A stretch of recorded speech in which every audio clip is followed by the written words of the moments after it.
Good evening. Welcome to Joe Mullins' World of Weather. Clicked on to long range weather forecast discussion for March 31st through April 12th. March 31st through April 4th, the pattern features this polar vortex over Hudson Bay that extends southward. This is resulting in a cyclonic flow from the northern Rockies into the northeast. And we also have a ridge here for the Bering Sea extending south into the eastern U.S. We also have a ridge here over the western Atlantic with above normal heights here. So we'll look at the GFS, and then we take a look at the rest of the models at the start of the period. And then we go forward in time, and we come to the 4th. And this polar vortex and the pattern pretty much remains locked in place. So during this period, due to this trough here, we have an Arctic high that is forecasting south for west central Canada with much colder temperatures from Montana eastward to the Great Lakes region. The south central states will receive more moderate to heavy rainfall late in the period. An onshore flow into the northwest will lead to orographically enhanced rain early next week. April 3rd to the 7th. Here we are at the 4th. We still have this cyclonic flow across much of the northern U.S., northern Rockies into the northeast, and a ridge is forecast from the Bering Sea to the west, and this ridge here over the western Atlantic begins to weaken. And again, you look at the GFS, and I go through time, you start seeing the weakening of the ridge.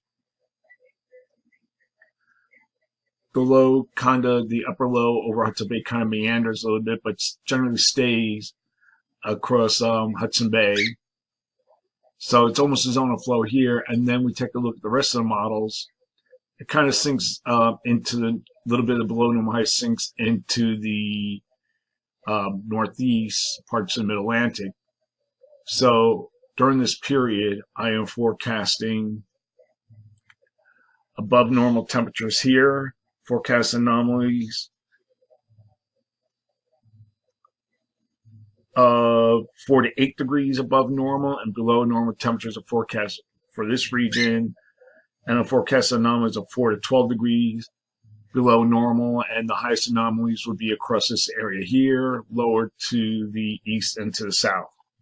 For precipitation, calling for above normal precipitation here and here, and the probability of occurrence is 45%, and we have below normal precipitation forecast for the lower Rockies. Probability of occurrence is 40%. Now look at the period for April 8th to the 12th.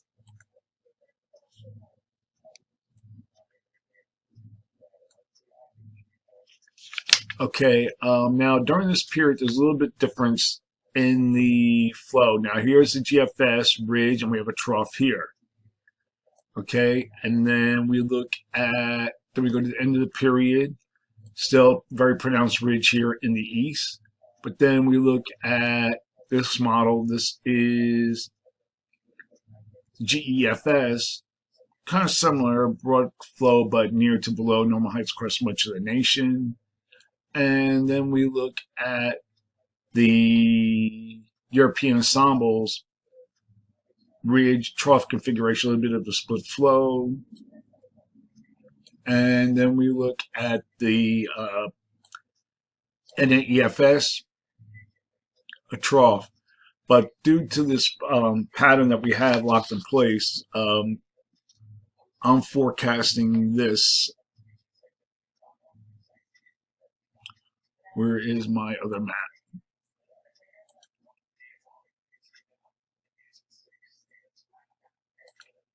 Okay, I'm forecasting above normal temperatures for the west, and forecasting anomalies of 8 to 10 degrees above normal, maybe higher in some places.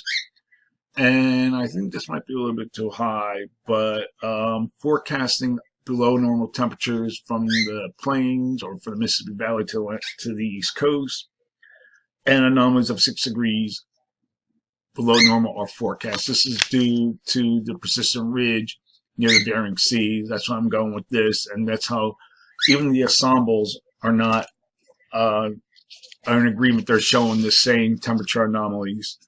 So, and for precipitation, calling for above normal precipitation for the West Coast states and for most from the central and lower Mississippi Valley, the Midwest to the Atlantic coast, and forecasting probability of occurrence is 40 to 55%.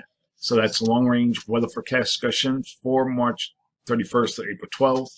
Thanks for coming to Jim Munley's World of Weather, and have a good day.